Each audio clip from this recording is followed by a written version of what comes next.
Ernakulam കൂത്താട്ടുകുളത്ത് bus മറിഞ്ഞ് അപകടം. കാലടിയിൽ നിന്ന് കൊല്ലത്തേക്ക് പോയ വിവാഹ സംഘം സഞ്ചരിച്ച ബസ്സാണ് അപകടത്തിൽപ്പെട്ടത്. 25ഓളം പേർക്ക് അപകടത്തിൽ പരിക്കേറ്റിട്ടുണ്ട്. ദൃശ്യങ്ങളിലേക്ക്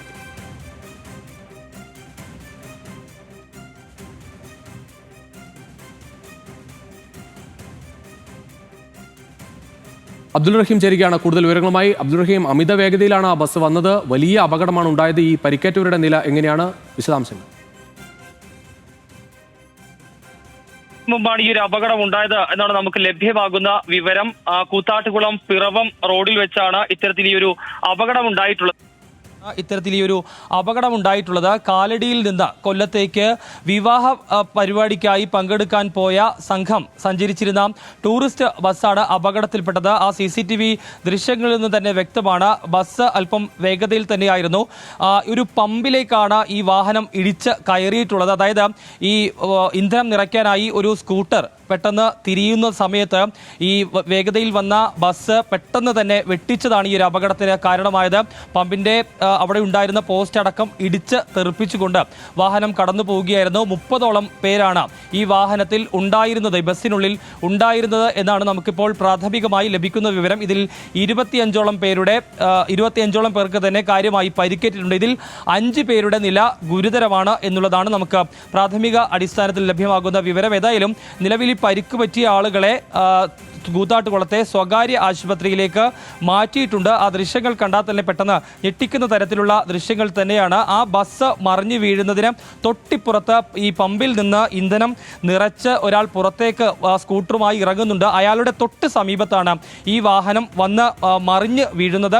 അയാൾ ഭാഗ്യം കൊണ്ട് രക്ഷപ്പെട്ടിട്ടുണ്ട്. വാഹനത്തിൽ ഉണ്ടായിരുന്ന ആളുകൾക്ക് കാര്യമായി പരിക്കേറ്റിട്ടുണ്ട് എന്നാണ് നമുക്ക് ഈ ഘട്ടത്തിൽ നമുക്ക് അവിടെ നിന്ന് ലഭ്യമാകുന്ന വിവരം. ഏതായാലും നിലവിൽ ബസ് അമിത വേഗതയിൽ എന്ന് തന്നെ നമുക്ക് ആ ദൃശ്യങ്ങളിൽ നിന്ന് വ്യക്തമാണ്. ഏതായാലും പരിക്കേറ്റ ആളുകളെ നിലവിൽ കൂത്താട്ടുകുളത്തെ സ്വകാര്യ ആശുപത്രിയിലേക്ക് മാറ്റിയിട്ടുണ്ട്. രുചീഷ്, അബ്ദുൾ റഹീം, ആശുപത്രിയിൽ നിന്ന് എന്തെങ്കിലും വിവരങ്ങൾ ലഭ്യമാകുന്നുണ്ടോ? ഈ ദൃശ്യങ്ങൾ കാണുമ്പോൾ തന്നെ പേടിപ്പെടുത്തുന്ന ദൃശ്യമാണ്. അവിടെ ഒരാളെ രക്ഷിക്കാനുള്ള ശ്രമമായിരുന്നു ഡ്രൈവർ നടത്തിയതെന്ന് പറയാം. പക്ഷേ അവിടെ വളരെ വലിയ വേഗതയിലാണ് ആ ബസ് വരുന്നത്. സാധാരണഗതിയിൽ ഏതെങ്കിലും ഹൈവേയോ മറ്റോ അല്ല, ഒരു ചെറിയ റോഡ് കൂടിയാണത്.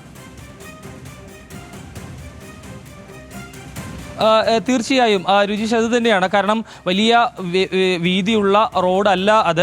അതുകൊണ്ട് തന്നെ ഈ വാഹനം അല്പം വേഗതയിൽ തന്നെയായിരുന്നു. പെട്ടെന്ന് ഞാൻ നേരത്തെ സൂചിപ്പിച്ചതുപോലെ തന്നെ ഈ പമ്പിലേക്ക് തിരിയാനായി, ഇന്ധനം നിറയ്ക്കാനായി ഒരു സ്കൂട്ടർ നേരെ പമ്പിലേക്ക് തിരിയുന്നുണ്ട്. അയാളുടെ ജീവൻ രക്ഷിക്കാൻ അല്ലെങ്കിൽ ആ അപകടം ഒഴിവാക്കാൻ വേണ്ടിയാണ് പെട്ടെന്ന് തന്നെ ബസ് ഡ്രൈവർ വാഹനം വെട്ടിച്ച് തിരിച്ചത്. പക്ഷേ ആ സമയത്ത് വാഹനത്തിൻ്റെ നിയന്ത്രണം വിട്ടു എന്നുള്ളതാണ് നമുക്ക് മനസ്സിലാക്കാൻ കഴിയുന്നത്. അങ്ങനെയാണ് ആ പമ്പിൻ്റെ വലിയൊരു പോസ്റ്റ് അടക്കം ഇടിച്ചു തെറിപ്പിച്ചുകൊണ്ട് വാഹനം പമ്പിലേക്ക് ഇടിച്ച് കയറുന്നത്. നിലവിൽ ആശുപത്രിയിൽ നിന്നുള്ള കൂടുതൽ വിവരങ്ങൾ നമുക്ക് ലഭ്യമായിട്ടില്ല. നിലവിൽ ലഭ്യമാകുന്ന വിവരം അനുസരിച്ചാണെങ്കിൽ ആ വാഹനത്തിലുണ്ടായിരുന്ന 30 പേരിൽ ഏതാണ്ട് 25ഓളം പേർക്ക് പരിക്കേറ്റിട്ടുണ്ട്. അവരിൽ 5 പേരുടെ നില, അവർക്ക് കാര്യമായി തന്നെ പരിക്കേറ്റിട്ടുണ്ട്. അവരുടെ നില അല്പം ഗുരുതരമാണ് എന്ന തരത്തിലുള്ള വിവരങ്ങളാണ് ഈ ഘട്ടത്തിൽ നമുക്ക് ലഭ്യമാകുന്നത്. പരിക്കേറ്റ 25 ആളുകളെയും കൂത്താട്ടുകുളത്തെ സ്വകാര്യ ആശുപത്രിയിലേക്ക് മാറ്റിയിട്ടുണ്ട്. അവരെ ആശുപത്രിയിൽ പ്രവേശിപ്പിച്ചിരിക്കുകയാണ്. അവർക്ക് വേണ്ട ചികിത്സ നടപടികൾ, അവർക്ക് ചികിത്സ ഉൾപ്പെടെയുള്ള കാര്യങ്ങൾ നൽകിക്കൊണ്ടിരിക്കുന്നു എന്നുള്ളതാണ് നമുക്ക് ഈ ഘട്ടത്തിൽ പറയാൻ കഴിയുക. ഏതായാലും കാലടിയിൽ നിന്ന് കൊല്ലത്തേക്ക് പോയ വിവാഹ സംഘം സഞ്ചരിച്ച ബസ്സാണ് ഇപ്പോൾ അപകടത്തിൽപ്പെട്ട് ഈ ഒരു അപകടം ഉണ്ടായിട്ടുള്ളത്. ഏതായാലും അതിൽ പരിക്കേറ്റ ആളുകൾ ഉൾപ്പെടെയുണ്ട്. ഏതായാലും അവരെയൊക്കെ ആശുപത്രിയിലേക്ക് മാറ്റുകയും ചെയ്തിട്ടുണ്ട്. രുചീഷ്, ശരി അബ്ദുൾ റഹീം, എന്തായാലും പരിക്കേറ്റവരെല്ലാം ആശുപത്രിയിലേക്ക് മാറ്റിയിട്ടുണ്ട്. വലിയ അപകടമാണ് ഉണ്ടായത്. അമിത വേഗതയിലായിരുന്നു ബസ് ഉണ്ടായിരുന്നത്. മുന്നിലുള്ള ഒരു സഞ്ചരിച്ച ബൈക്കുകാരനെ തട്ടാതിരിക്കാനുള്ള ഒരു ശ്രമമാണ് നടത്തിയത്. അതാണ് വലിയ അപകടത്തിലേക്ക് എത്തിച്ചത്. എന്തായാലും മുഴുവൻ ആളുകളെയും ആശുപത്രിയിലേക്ക് മാറ്റിയിട്ടുണ്ട്.